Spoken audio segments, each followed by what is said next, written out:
Hello and welcome, family. Kicking off a series of IG Live interviews all around masculine and feminine polarity. And today we're going to bring in Natalie Adele, aka at Satnam Society. Going to bring her on screen here. And we're just going to go deep in a free flow all around the power of Kundalini Yoga, the power of masculine and feminine energetics. If you've been following me, you know what's good. And there she is, Satnam. Satnam. Good evening to you. Yeah, buenos dias over there in Nosara, huh? It's a buenos dias for sure. Yeah, it's a good buenas noches over here in Uluwatu. So going across the world here. What time is it for you? Like 10 p.m.? Yeah, it's 10. It's a late night. Late night.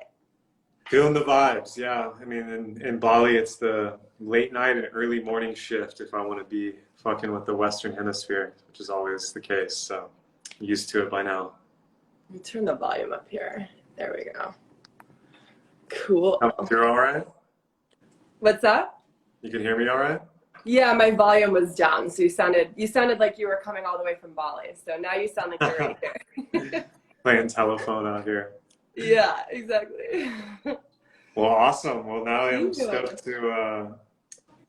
to see you after so long, and I'm excited to just dive in on this interview and hear about your journey and where you're at, and talk about embodiment for digital nomads, Kundalini yoga, and what you've been experiencing there in the Pura Vida.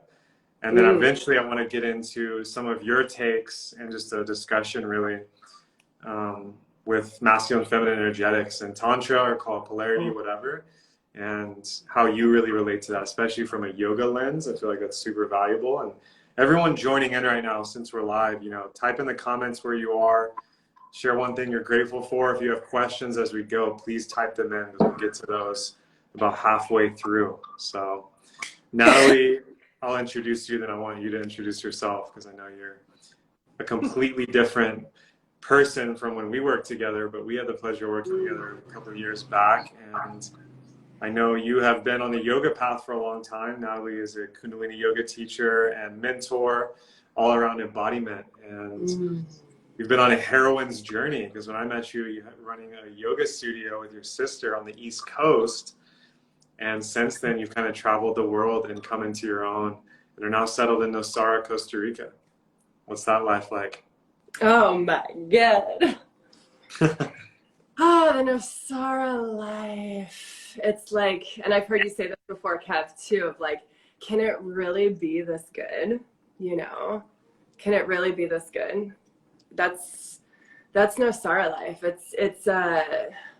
I feel like I'm like 8 years old again, like riding my bike around town and like going to visit my friends and getting juices and having cacaos and dance parties on the beach. Like, can it really be this good?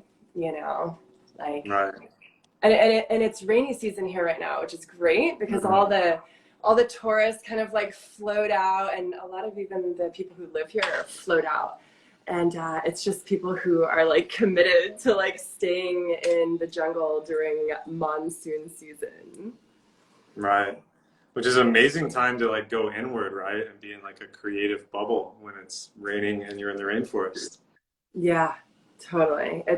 It's womb season for sure. It's like compost underground and like reemerge in November when it gets busy again, and it's summer here and everything starts getting dry, and a lot of Shakti right now in the jungle. It's insane. Like the rain is like super intense. So anything I'm finding by living here in the jungle, like anything that I'm feeling is 100x. Like whatever emotion it is that I'm feeling is like amplified so much simply by the resonance of nature and truth and Shakti all around me, So it's intense every day. Every day is intense in the most beautiful way, Yeah, totally. I mean, I know so much in the rainforest. It's even more of a rainforest there. I mean, it's quite dry where I am in Bali, although there's rainforests here as well, obviously. Like everything in the rainforest is dying or living really fast. So like things decompose really fast, things sprout and grow really fast. And that's kind of the energy. It's just like pure life force energy, pure prana, which is amazing. If you're a creative person, you can get into that rhythm because, you know, as an entrepreneur, you can really tap into that rhythm. Yes, totally. And it's great too, because it's like, I mean, as you know, probably living in Bali, like any developed country, you know, you wake up with best intentions to do X, Y, and Z, and then there's like no internet for 8 hours, you know? Yeah. Or no power, or maybe it's been raining for 3 days straight and it's like a beautiful day and it's like, nah, I'm going to the beach, like I'm getting outside. So it's like, you know, she really allows us to work with her plan, her schedule, and we work around that. Mama Gaia's got her own plan, and the tropics will teach you that in big time. So Natalie, for the people maybe that don't know about you, because I'm gonna post this on my page. What are you mainly excited about, or what is the work you're doing now? I know you're teaching yoga and Kundalini yoga and movement, and you're also working with digital nomads. You want to share about that? Yeah. Yeah, so I'm teaching, you know, embodiment classes here in person, Kundalini and Yoga Nidra, which is amazing. Like, I feel like no matter where I go in the world or what I'm doing, like, I will always need to fulfill that part of me of like in-person touch, connecting with the community that's directly around me. And I landed back in Nosara like 6 months ago, and I was sort of like still in this place of composting, truly like dissolving like the last little dregs of like who I thought I was coming into this country and what I had to offer and all of this, and really allowing the land to recreate me. And what I realized is like I had days where I was walking through the jungle or, you know, seeing so much beauty around me, yet I wasn't fully absorbing it. And the reason for that is because I was becoming disembodied. I was becoming disembodied through being on computers, teaching online webinars. You know, my online work had really ramped up. And so I had this realization, like I'm in this incredible place, yet I'm disconnected from parts of my body. I feel numb, you know, sometimes. And I realized, you know, I think a lot of people here are probably experiencing the same thing, you know, like they say that at the end of this year, 25% of the workforce is working remotely. You know, that's huge. Right. It's huge. And they just passed the digital nomad visa here in Costa Rica, which is amazing. And especially in Nosara, it's so many digital nomads, you know, and like what I realized is there's a thing with digital nomads where we choose to work remotely, to live in paradise, to take the surf breaks during lunch, and to meet people out in the water instead of on the golf course, and you know, all these things. And we've chosen this lifestyle, and I'm living in a blue zone as well, which is like one of the 5 blue zones in the world. Yet wherever you go, there you are. So if the disembodied patterning is there, it's going to be there whether you're in paradise or Portland, you know, like. And so what I'm really excited about right now with my offerings is guiding specifically digital nomads through practices that they can do like at their desk, you know, like so much of what's valuable right now is efficiency. Like, what can I do to get the highest ROI with my breathwork practice or my yoga practice or, you know, any practice really. And so first I had to go through the experience of like, what can I do at my desk so that I'm not like a zombie by the end of my, let's face it, probably 3 or 4 hour work day is like my maximum capacity these days, you know. So yeah, really, you know, Kundalini is so potent. It's so efficient that it's a great way to like, it's almost like moms like sneaking in their veggies for their kids. Like we can sneak in Kundalini throughout the day without even calling it Kundalini. We don't even have to call it Kundalini.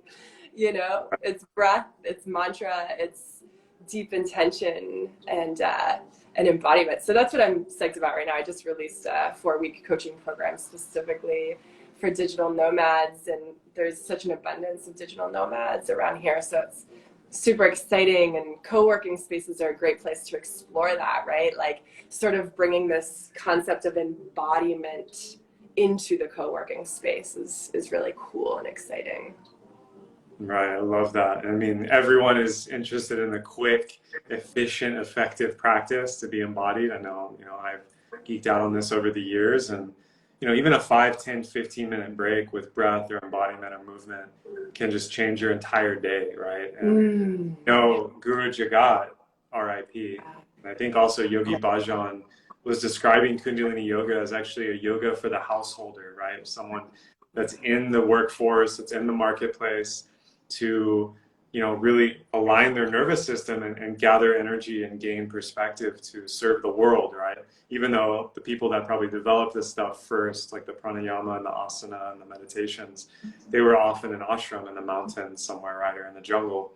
But what's beautiful now is that we can all access these practices. And I know digital nomads face a very specific problem, like you said. I saw this meme the other day, which applies to kind of entrepreneurs, but digital nomads too. It's like, I'm leaving the 9 to 5, 40-hour work week so I can work a 50-hour work week to hustle and make my own business online, right?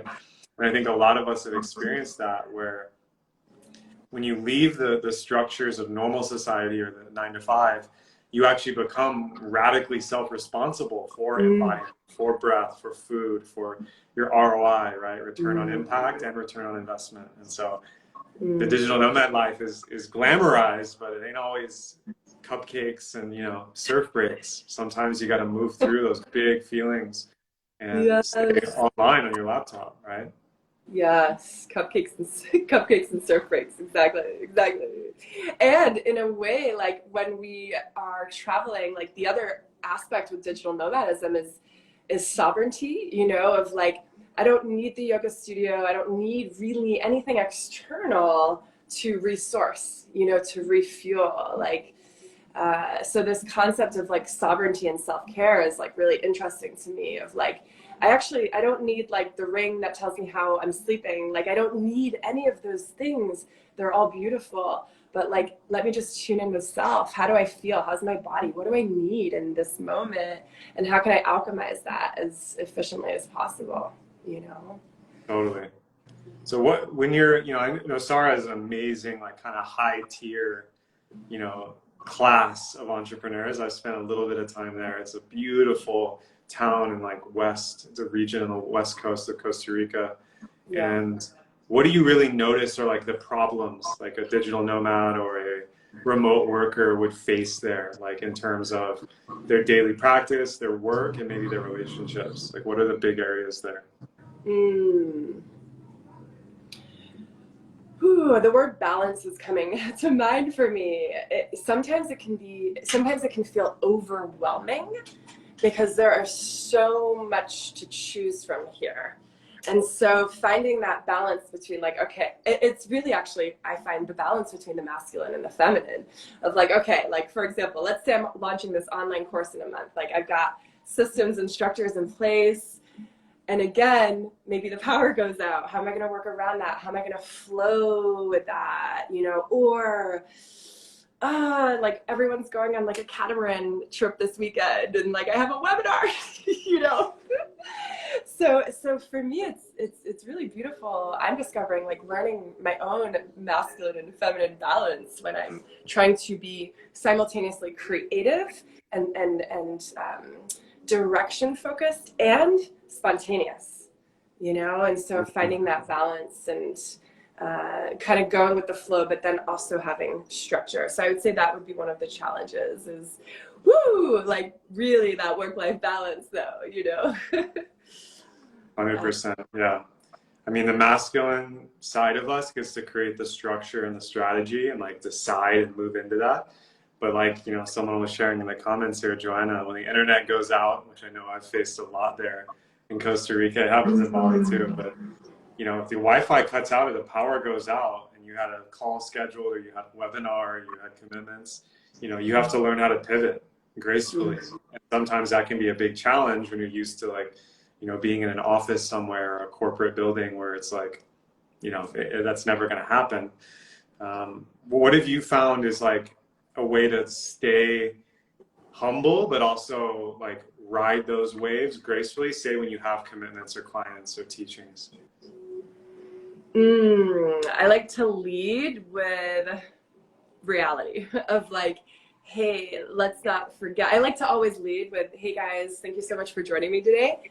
FYI, I am reporting live from the jungle, and so Pachamama may have other plans for our internet connection. So if I get hopped off, like I'll be right back, you know. Yeah. And the like Wi-Fi router battery backup is clutch. You know, everyone's got one of those. Right. You want to have both, right? That's so true. Yeah. There's something amazing about like being in a beautiful place where like you're just inspired both from the people, because you know some people, if you're watching right now and you haven't kind of traveled a lot or been around digital nomads or expats, you know, you could be in a room at a co-working space or at a cafe and there's like, you know, 7 different industries around you, and like there could be huge influencers or investors, they could be retired, they could be, you know, amazing cryptocurrency entrepreneurs or embodiment or relationship. You know, there's so much inspirational energy from the people and from the environment. Because like you said, like, yeah, there's a yacht party going on or a jungle party, and you know, you don't really want to be inside in air conditioning at the computer all the time. So it actually teaches you to be much more efficient with like batching screen time versus being in nature, being in community. And I'm sure you've found that. That's probably one of the biggest things you could work on with people as digital. Yes, batching, exactly. And the incentive to be more efficient with my time is so high. It's so high. I'm like, yes, I will be efficient so that I can really just get everything I need to get done in like 3 hours versus like 8 or 9. And, you know, it removes this, like, I always call it like the energetic shuffling of papers, you know, just being busy for the sake of being busy, you know? And so, you know, it's a champagne problem to have, really, of like, wow, you know, there's so much amazing things to choose from, but, and, you know, coming back to center and also like focusing and like really getting back to your main intention of the day, of the week, you know, and seeing that bigger vision. And so it's, you know, living here has really allowed me to play with both of those masculine energies simultaneously in one given moment too. It's not even like I put the masculine energy hat on and then the feminine. It's like, no, it's both in every moment.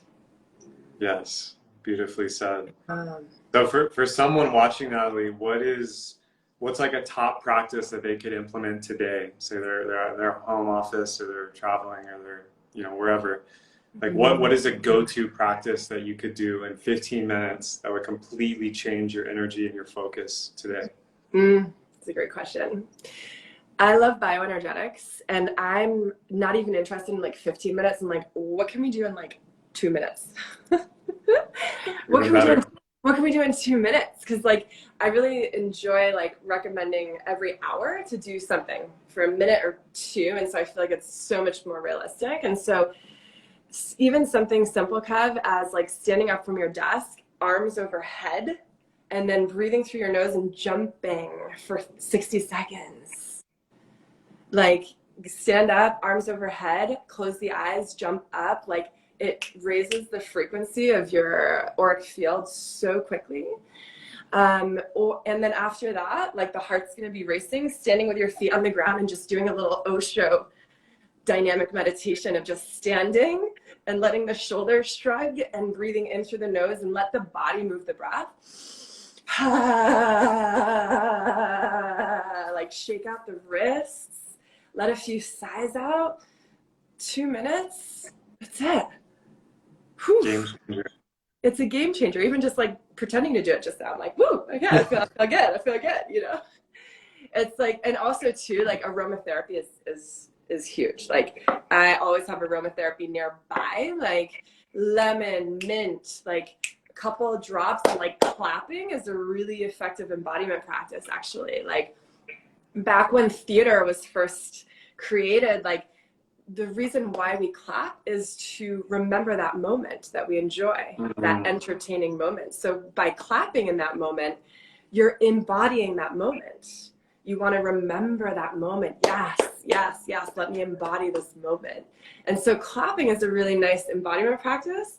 And anytime I guide people to clap, they start laughing, like automatically. They're like, what are you doing? Like, what am I doing? You know? Yeah. And so it lightens the mood. It kind of softens the edges that the Wi-Fi may have created around your auric field. And so a couple drops of aromatherapy, some claps, like laughter, jump up and down, like you're saying to your body, like, we're going up, you know, like we're going up.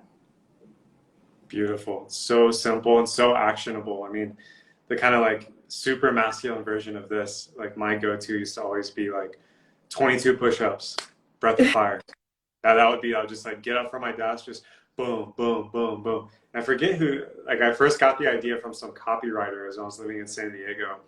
And he was like super masculine, but he's like, you know, when I'm writing copy or I'm writing like copy for a sales page, or I'm writing marketing material, I'm going to war.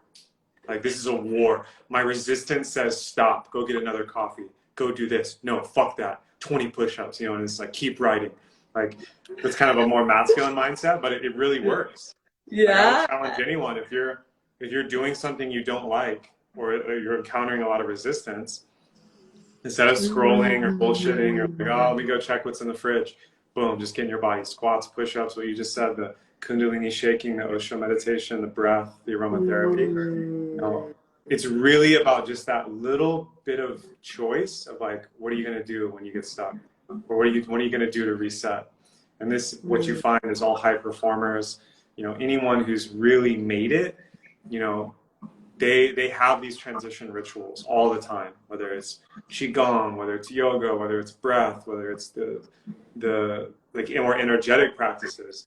They have a way to flip back into an energy, like you said, of ascension, of up-regulating the nervous system, clearing the mind, and getting back to what's most important, which I think creative folks need the most, because if we want to stay in our creativity and our flow, we have to continually like stoke the fire. Otherwise you can get stuck and then you're just scrolling, or you're kind of going brain dead on the feed, right?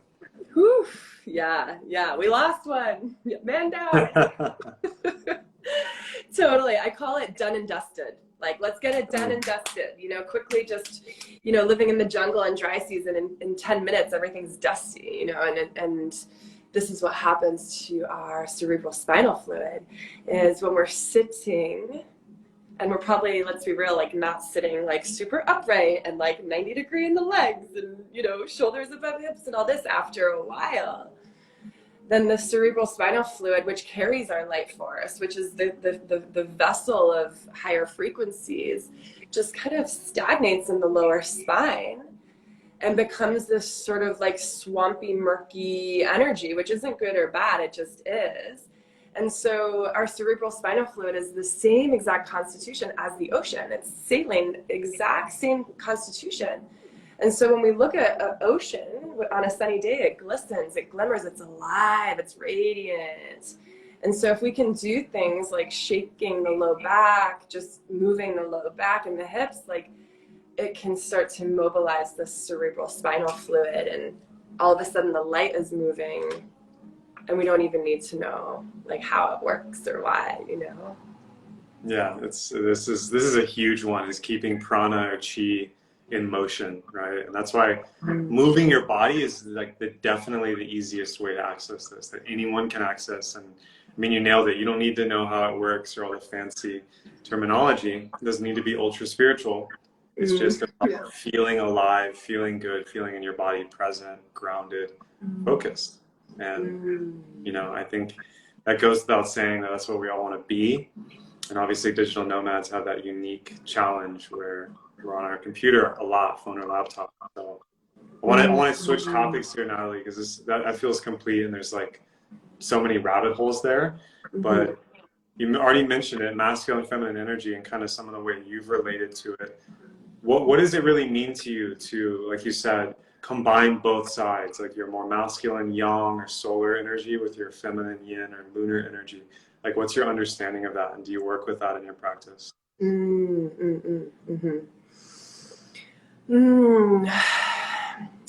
My natural resting state is in the feminine. You know, that comes easy for me. And so, and to me, that looks like surrender. It looks like slowing down. It looks like feeling relaxed and safe. And when it comes to creative output, you know, it's really important for me to still stay in the feminine masculine when I'm doing that. And so for me, that looks like aligned action. It looks like aligned action, like, yes, taking action and doing it from a space of intuition and doing it from a space of, what downloads did I receive in my last womb cocoon? What downloads did I receive in meditation last week? So utilizing the feminine energy to receive the information of alignment, and then utilizing my masculine energy to execute that and actually actualize that and make it tangible, you know? And so for me in my practices, that looks like taking a lot of time and space of the void. That looks like meditation, that looks like yoga nidra, that looks like closing the blinds and going deeply inward 3-4 days out of the month when I'm bleeding. It looks like walks in nature. That's my feminine. And then that vessel of receptivity that I become receives the masculine, receives the cosmic information, receives the understanding of what's my next step. What's my next step, you know? And so, yeah, practices, it looks like holding that void, being the vessel. Trusting is huge, like trusting the masculine within, you know, trusting his guidance. And then, you know, using that masculine energy to also like to reevaluate in a way, like, is this working? Is it not working? Because my feminine energy would just be like, yeah, it's great. Like, we don't need to track anything. We don't need any spreadsheets, you know, like, it's good, you know. Right. Yeah, this is brilliant. I mean, if I have to boil them down to 2 words, it's decisiveness and surrenderedness, masculine and feminine. And I would challenge anyone to really get in touch with this energy. You can even play with your contrasexual opposite or your anima animus, whatever you want to call it. Like you said, can I trust him, my inner masculine, my inner man? Can I trust her, my inner feminine? There's all kinds of like really beautiful alchemical ways you can play with that. But, you know, like you said, you nailed it. The feminine is that yin receptivity. So you have to get quiet. You have to get still. You have to be receptive. Like, what's going on here? I know for me, it's like sunbathing, it's meditating, it's long walks or bike rides. I'm just like, I'm just paying attention, and I'm just like absorbing, and it's very feminine. I'm just like, yeah, just, and then you have the direction, or you have the action or inspiration, and you give it a container. It's like you have the water, and now you give it a container to let it flow or channel it, like riverbanks. And then the masculine decides, and you have to be decisive and just be like, all right, boom, and then you have the energy there. And you do this dance, because once you decide and you act, that'll play out, and then it's like, okay, that feels complete. Now it's time to surrender again. And sometimes it can happen like second to second, moment to moment. Other times it's on a long cycle, you know, like you said, with the feminine body, you have the moon cycle guiding you. The masculine has more of this daily cycle of, you know, when testosterone and cortisol peak, and like we're all in these rhythms. And so navigating them is actually extremely powerful. This is kind of the internal, you know, polarity, the internal dance of alchemy.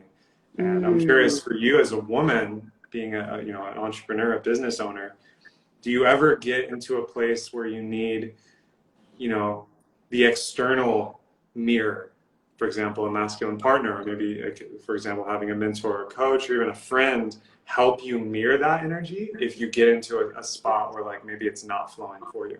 Like, what does that look like? Yes. Interesting. You know, I'm in a mastermind right now, and it's for women, led by a woman. However, she is very much in her masculine pole, which is amazing. And so she's serving as that external, even though she's in a feminine body, she's embodying her masculine energy beautifully. And so she's really like serving as like an external mirror, especially business related, money related, for me, of like, okay, like, how about those action steps, Natalie? Look, let's do it, you know? Yeah, partnership is another great way as well. You know, my partner has run like many successful businesses, and he will with me asking, offer feedback, offer guidance in a very gentle way, you know? And another thing that's coming through here too is like coffee. Coffee sometimes can be an external way for me to embody my masculine energy. Like if I'm like yinned out, I'm like, drink a coffee, do some breath of fire, and get in that solar energy, you know, get shit done. Yeah. Great meme I love is like, drink a black cup of coffee, put on some gangster rap, and fuck shit up. You know, it's just like sometimes that works, and it's super powerful. I find that way with the sun too. If I get like too sluggish or stuck, and I'm just like, oh, I'm just like so yinned out, I just need to go be naked in the sun or move in the sun, work out in the sun, and it's like I'm literally like a battery, and then it's like, and it's like I can just do anything after that. And so there's wisdom in learning how to navigate both sides. And another question, which is, you know, comes up all the time, especially when I have a feminine client, is, you know, being in a female body, being feminine led, running a business and doing all the things sometimes can be, you know, stressful, or it can be unnatural. And I'm sure you've encountered this yourself and with your you know, clients and your tribe. What would you say to a, you know, feminine entrepreneur or digital nomad that, you know, is maybe struggling with that balance beyond what you've already shared?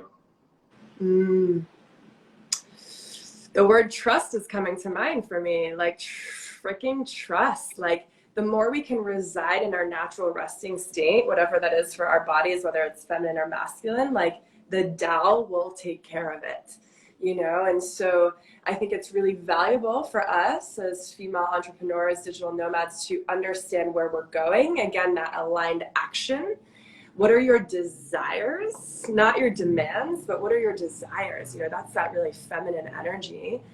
And then trusting that we don't need to know the how. You know, I think a lot of times as women, we may get stuck in that masculine head brain of like trying to figure out the how. Yeah, but how am I going to sign 5 clients? Well, I'm not in control of signing 5 clients. But what I can do is show up magnetic and radiant, you know, like trusting that actually your magnetic field and your feminine magnetism is your marketing strategy so often, you know? Yeah, 100%. This is really the superpower I see with the feminine entrepreneurs out there. You know, masculine beings can do it too, but it's just different. Is that radiance, magnetism, just by being. You know, it's like the flower. The flower doesn't tell bees to come; it just blossoms.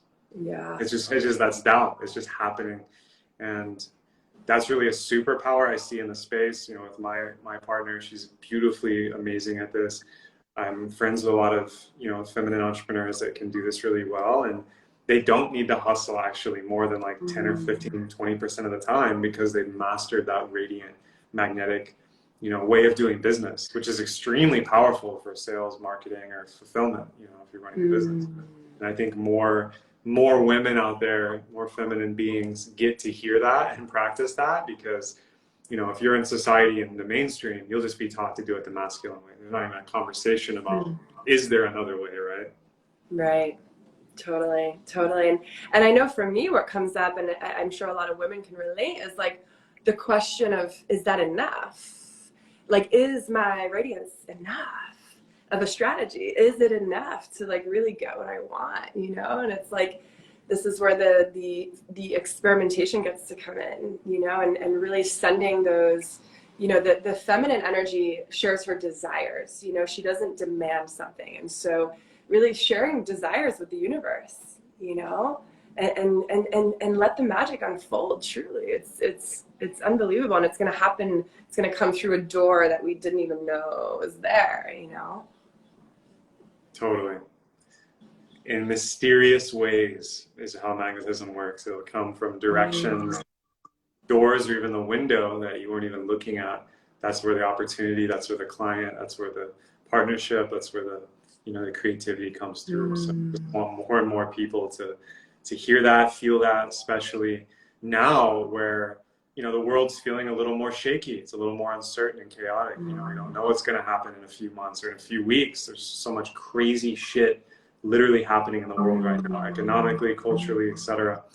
And so one of the greatest things maybe about being a digital nomad and being an entrepreneur is agility, the ability to pivot, the ability to switch directions really quickly and thrive in that and actually use that as an opportunity and not as a hindrance. And yeah, this is something I really see you embody really well, Natalie, is like, you know, even in your journey over the past couple of years, which I had a front row seat for some of it, just the ability to wildly pivot in your lifestyle and your offering to the world and even where you're living, and how that, what a gift that's been. And yeah, for someone out there maybe watching this now, or maybe they're watching the replay, you know, what helped you succeed with that? Because I mean, you made some pretty radical changes, but even for someone that wants to make a little change, right? Just start the side hustle, start sharing content, start doing that. What's the wisdom there? That's a great question. Two things are coming to mind. The first thing is just do it. Like one of my teachers says, the most effective way to do something is to do it. Facts. Woo! And it's the more we can, you know, and I noticed this coming through myself a lot as I was taking risks or doing things the non-traditional way, is like pausing, waiting, reevaluating, wait, let me calculate, you know. And it's like the longer we stay in our fairy tales and consider and reconsider, the less action is actually happening. So, you know, just do it, whatever it is. Press play, record a podcast, like even if it's on a bike that costs like $30 from Best Buy, like just do it, you know, and continue doing it. And the other thing that's coming through for me though is like this concept again of safety, you know, like really finding a nervous system that feels safe, that feels relaxed, you know, like when we feel safe in our nervous system and it's down-regulated, like that's the space where we emanate magnetism. Like that relaxed state is the most productive state because it doesn't view everything as a threat and as a risk. It just does it, you know, it just moves. And so, you know, really implementing lifestyle changes, practices, breath work, meditation that allows me to feel safe in my body. And then just doing the damn thing, whatever the damn thing is the little thing, the critical success action step, you know? Yeah, that's it. I love that. Most powerful way to do something is just to do it. This is where Nike has that wisdom, just do it. Yes. And I think MLK said, one of my favorite quotes, it's like, you know, you don't need to see the whole staircase to take a single step. Just trust the process. Take a step on the staircase. You don't need to see the whole damn thing. Just fucking relax and take action. Action begets clarity. Clarity begets confidence. Confidence begets momentum. And it's just like, you start just going. And then before you know it, a year later, you're living in Costa Rica, thriving, crushing your business, living your best life. Yeah, just do the damn thing. And when you take those steps, be open to every person that we meet is a portal. You know, every person that we meet is serving us in this cosmic quest, you know. And so I think so often as entrepreneurs, we can just really keep our head down and blinders up. And so I've really learned in a space like Nosar, you know, how magical things can be when we open ourselves up to what can other people teach us? What opportunities do other people have? What gifts can I share with them? And then, whoa, this space of co-creative magic takes place. Totally. Yeah, everyone is the guru. And if you are open to receiving even just that 1 second of insight, like every person, every situation can really teach you. And I know for me, you know, being nomadic largely for the past 6-7 years, that is one of the most powerful ways to meet collaborators, meet clients, meet partners, meet, you know, teachers, mentors, is being actually really open to who's appearing in my field, because nothing is a coincidence. Someone said it earlier here in the comments, you know, synchronicity is a KPI. It is a key performance indicator. Yes. Lean in when that's happening. Whatever is gathering your attention is where the energy is flowing, and that's where the opportunity is. And so I really wish for more people out there, if you're hearing this, you know, it's happening for you right now. Maybe this video is that for you, and then you can follow the portal into that next conversation, that next person. It's really, really beautiful. So Natalie, this is amazing. Happy Lionsgate. It's 8/8. Yes, yes, And yes. powerful portal of manifestation. I'm happy to be sharing it with you. And yeah, you mentioned a program for digital nomads. When is that launching, and how can people reach out to work with you? Yeah, I'm launching it today, super intentionally on Lionsgate, baby. Like abundance, prosperity, you know. And, you know, it's going to eventually be a group coaching program, but I really want to start with one-on-one for a while. And so I have a link on my link tree to book a discovery session with me. Specifically, again, if you're working remotely, traveling, and you're finding yourself not fully receiving everything that life has to offer because perhaps you're not embodied. You know, even the synchronicities, like we can receive those synchronicities more when we're home. So often the divine is sending us love letters and we don't even open them, you know? And so, yeah, so there's a link on my link tree to book a discovery call with me, and we'll just hop on the phone and talk about how I can serve you and your journey back into this magical body, you know? Fuck yeah. We got digital nomads, expats, remote workers, even if you're at home in your home country, you know, take advantage of this, because I can personally attest, having you teach at my retreat and also having worked with you one-on-one, how powerful your medicine is, Natalie. So grateful for you. Muchísimas gracias, hermana. So good to see you. And I hope So good to see you, Kev. Yeah, fuck yeah. Hope you have an amazing day over there in Osaro. I'll see you soon. Okay. Ciao, ciao, everybody. Gracias. Ciao. Happy Lionsgate.